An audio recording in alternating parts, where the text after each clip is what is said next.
ఎన్నికలంటే ప్రతి 5 సంవత్సరాలకు ఒకసారి వచ్చే ఎన్నికలు.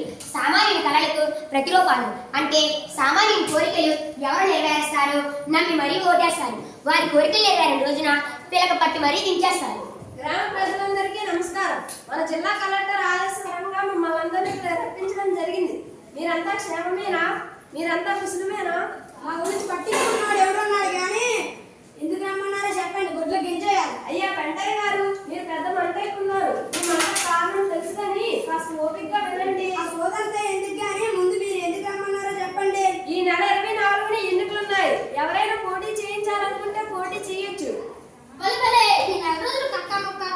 ఖుషిగా దాని బిర్యానీ మంచిగా ఉండవచ్చు. అయితే మీలాంటి వాళ్ళు తక్క మొక్కకి కక్కుతు పడ్డం వల్లే దేశం దివాలా తీస్తుంది. అలాంటి కక్కుతు పడ్డం వల్ల లేక బడాబాబుల బ్యాంకులు అడ్డటం వల్ల అయ్యా పద్యాలు గారు అందరూ అడ్డమాని గడ్డి తిని అడ్డదారి తప్పడం వల్లే దేశం దివాలా తీసి ప్రజాస్వామ్యానికి విఘాతం కలుగుతుంది. నోటికి అమ్ముకోవడం వల్లే ఓటికి విలువ లేకుండా పోయింది. మీ ఓటు వజ్రాయులండి. దాన్ని బ్రహ్మాస్త్రంలా ప్రయోగిస్తే ఎంతటి వాడికైనా జిమ్మ తిరిగి బొమ్మ కనిపిస్తుంది. మొన్న కదా ఎన్నికలు అప్పుడు ఎన్నికలు వచ్చినాయేంటి? అయ్యా పెంటయ్య గారు, మొన్న జరిగిన ఎన్నికలు ఎమ్మెల్యే ఎన్నికలు, ఇప్పుడు జరగబోయే ఎన్నికలు ఎంపీ ఎన్నికలు. మన దేశంలో ఏ ఎన్నికలైనా ప్రతి 5 సంవత్సరాలకు ఒకసారి వస్తాయి. వీటినే సార్వత్రిక ఎన్నికలు అంటారు. నేను పోటీ చేయొచ్చా సార్? నువ్వు పోటీ చేయడానికి వీల్లేదు.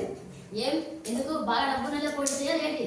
అది కాదు దేవుడు, నీకు 24 సంవత్సరాలే వచ్చాయి. 25 సంవత్సరాలు పూర్తయితే ఎన్నికల్లో పోటీ చేయొచ్చు. 25 సంవత్సరాలు అయిన భారతీయ పౌరులందరికీ కుల మత భేదాలు, భాషా భేదాలు, లింగ భేదాలు, ప్రాంతీయ భేదాలు లేకుండా ఎన్నికల్లో పోటీ చేసే హక్కు ఉంటుంది. మరి నేను పోటీ చేయొచ్చా? నువ్వు పోటీ చేయడానికి వీల్లేదు. నీ పేరు మీద బ్యాంక్ అప్పు ఉంది. ఆ అప్పు తీరిస్తే మీరు పోటీ చేయొచ్చు. మా సోమినాడు పోటీ చేయొచ్చా? మీ సోమరాయుడు మీద రౌడీ షీటర్ కేసు ఉంది. ఆ కేసు తొలగిపోతే పోటీ చేయొచ్చు. మా అబ్బాయి కామేశం పోటీ చేయొచ్చా? మీ అబ్బాయి కాళేశానికి ఓటక్క లేదు. పోటీ చేయడానికి హక్కు ఎలా వస్తుంది? 17 వచ్చింది. మా అబ్బాయి ఎందుకు పోటీ చేయకూడదు? అయ్యా రామనాయుడు గారు, ఎవరికి నేను డౌట్ మీకు ఒక్కరికే వస్తున్నాయండి. ఏమండి సెక్రటరీ గారు, నేను అడగడం తప్పుందా? తప్పలేదండి, కానీ వాళ్ళు అడగవలసింది మీరు అడుగుతున్నారు. సెక్రటరీ, మా కామేశానికి ఎందుకు వస్తున్నారు చెప్పండి. మా కామేశానికి కావాల్సిన కొన ముందు నేను అడిగిన దానికి సమాధానం చెప్పండి. అయ్యా కామనాయుడు గారు, మీరు కామండి. మీరు ఇలా ప్రతిసారి తాగొచ్చి సభను రచ్చరచ్చ చేస్తుంటారు. కాస్త సభ మర్యాదలు పాటించండి. సభా మర్యాదలు పాటించండి. నేను ఎమ్మెల్యేనా, నువ్వేం స్పీకర్వా? అయ్యా మీరు ఎమ్మెల్యే కాదు, నేను స్పీకర్ని కాదు. మీరు ఇలా ప్రతిసారి తాగొచ్చి గందరగోళం చేయకండి. తాగి వాడడం వల్ల నష్టమే కానీ ఎటువంటి ప్రయోజనం లేదు. మద్యపానం మానవ శరీరానికి ప్రమాదకరం అని గుర్తుంచుకోండి. నా కామేశానికి కోట్లేదు, నా రామనాయుడికి కోట్లేదు, సోమనాయుడికి కోట్లేదు. నా ఇంట్లో 3 ఓట్లు లేవు. ఇదంతా అధికార పార్టీ కొట్లే. మా ఇంట్లో 3 ఓట్లు కలంతే. ముమ్మాటికి అధికార పార్టీ కొట్లే. కామనాయుడు ఓట్లు కాదు కోట్లు ఓట్లు అనాలి. ఏమన్నా పెండిగా మా ఓడేదో తప్పదాయి నిలబడుతుంటే నువ్వేమో మామూలు నట్టేస్తున్నావు. ఒరే అన్నయ్య, ఇంటి పేరు బండి మీద వేయరా. ఇలా నువ్వు రోజు తాగొచ్చి ఒళ్ళు గొల్ల చేసుకోకురా. ఇదంతా నీ వల్ల జరిగిందిరా. ఇలా నువ్వు రోజు తాగొచ్చి ప్రతి ఒక్కరితో గొడవ పెట్టుకుంటే ఆ గొడవలో దూరినందుకు అన్నయ్య పేరు ఆవిడ షీటర్ కేసు పెట్టారా. ఇల్లు ఎగదీసి పందులు ఎక్కరా బాబు. నువ్వు తాగడానికి చేసిన అప్పులు తీర్చడానికి తమ్ముడు బ్యాంకులో అప్పులు చేశాడురా. చివరికి నీ వల్ల ఇద్దరం ఎన్నికల్లో పోటీ చేయడానికి హక్కు కోల్పోయాంరా. అయ్యా సెక్రటరీ గారు, ఇందులో అధికార పార్టీ కుట్ర లేదు, ప్రతిపక్ష పార్టీ కక్ష లేదు. మీ పని మీరు కానివ్వండి. నువ్వేరా? మరి మా ఓడికి ఎందుకు ఓటుందో చెప్పండి. మీ అబ్బాయి కాళేశానికి 17 సంవత్సరాలే వచ్చాయి, కానీ 18 సంవత్సరాలు పూర్తవ్వాలండి. ఇలా 18 సంవత్సరాల నుండి నేను భారతీయ పౌరులందరికీ కులమత భేదం, భాషా భేదం, లింగ భేదం, ప్రాంతీయ భేదం లేకుండా ఎన్నికలలో పోటీ చేసే హక్కు ఉన్నది. ఇలా 18 సంవత్సరాల నిండిన భారతీయ పౌరులందరినీ వయోజనులు అంటారు. వయోజనులందరూ తమ ఫామ్ నంబర్ 6 ద్వారా నమోదు చేసుకుని ఎన్నికలలో నిజాయితీ పరులకు ఓటేసి సద్వినియోగం చేసుకోండి.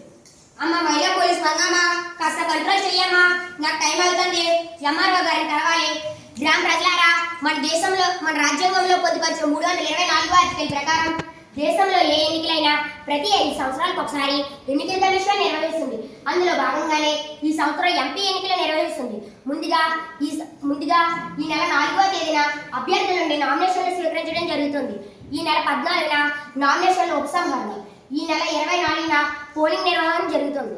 ఓరా బొచ్చన్న, ఇక మీ పార్టీకి గట్టి పోరు ఇంటికి దారేరా. జింతా కథ కథ జింతా కథ జింతా కథ కథ జింతా కథ. ఒరే కామేశ్వరం, కామేశ్వరం పనిచేయదురా, నీ కామేశ్వరంతో పాలించలేదురా, మళ్ళా మా పార్టీ వెనకాల వస్తారా? వస్తుంది. ఎందుకు వస్తుంది? చెత్త గొప్పల వదలు మీ పార్టీ ఎలా వస్తుందో నేను చూస్తాను. గొత్తల కడి గుమ్మ మీరింటికే నమ్మ. జింతా కథ కథ జింతా కథ గొత్తల కడి గుమ్మ మీరింటికే నమ్మ. జింతా కథ కథ జింతా కథ. ఆపు, చెత్త మాట్లాడుకో, ఎక్కడైపోతుంది మా పార్టీ పాలన సొంతనేమోరా. దమ్ముంటే చూసుకున్నా లేవో తండ్రి పోర్ని. నేను చూసుకుంటా, సొక్కలు వస్తే చూసుకుంటారా చూసుకుంటా పోని. అయ్యా బచ్చన్న గారు, కావేశానికి కావేశం ఎక్కువ, మీకు ఆలోచన తక్కువ. అతనితో మీకేంటి? కాస్త తగ్గండి. పెళ్లి చేసుకున్నాడు కంటే పిట్లు మోసినాడికే, పోటీ చేసినాడు కంటే ప్రచారానికి వెళ్ళినాడికి పంతాలు ఎక్కువ. కాస్త శాంతించండి.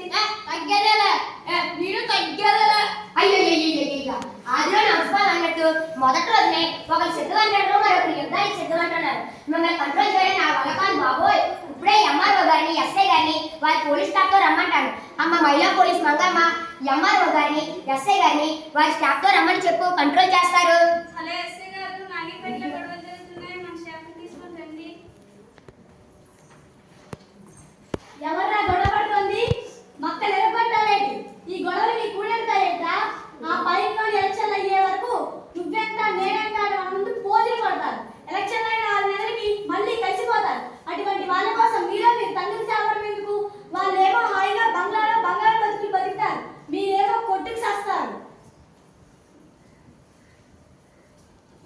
ఇందాక ఎస్ఐ గారు అన్నట్లు వాళ్ళ కోసం మీ బతుకులెందుకు బుక్కుపాలు చేసుకుంటారు? కలిగిన కాడికి 4 మెతుకులు తిని ప్రశాంతంగా జీవించండి అయ్యా. మీకు నచ్చినోడికి, నిజాయితీపరుడికి ఓటు వేసి మీ ఓటును సద్వినియోగం చేసుకోండి. ఓటును నమ్ముకోండి, ఓటును అమ్ముకోకండి. ఓటు వజ్రాయుధమని నిరూపించండి. మీ ఇరు పార్టీల వాళ్ళు ఫ్రీ అండ్ పీస్ఫుల్ గా ఎన్నికలు జరిగేటట్టు సహకరిస్తామని ప్రమాణం చేయండి. ఇకపైన మాలో మేము పోట్లాడుకోకుండా ఓట్లేసి ఓట్ల ఎలక్షన్ జరిగేటట్లు చూస్తామని ప్రమాణం చేస్తున్నాం. మేడం, మీరు వచ్చాయి కాబట్టి సరిపోయింది, లేకపోతే వీళ్ళు కంట్రోల్ చేయడానికి నా తల ప్రాణం తోక్కొచ్చేది. అయ్యా ఏడుకొండలవాడా, ఆపద ముక్కులవాడా, గోవిందా. ఈ ఎలక్షన్ ప్రశాంతంగా జరిగేటట్లు చూడు స్వామి, నీకు నాట కొబ్బరికాయలు పడతాను.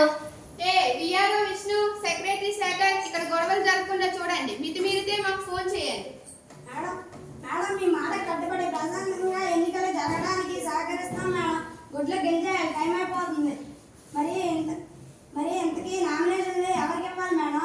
ఎలా సమర్పించాలి మేడం? ఇందాక నుంచి చూస్తున్నాను, గొడ్లకు ఎంజాయ్ అని చంపుకు తింటున్నావు కదా. ఇంతకీ ఎన్ని గొడ్లు ఉన్నాయి ఏంటి? వాడంతే మేడం, గుడ్ల పెంచి ప్యాకెట్ వెళ్తాడు మేడం.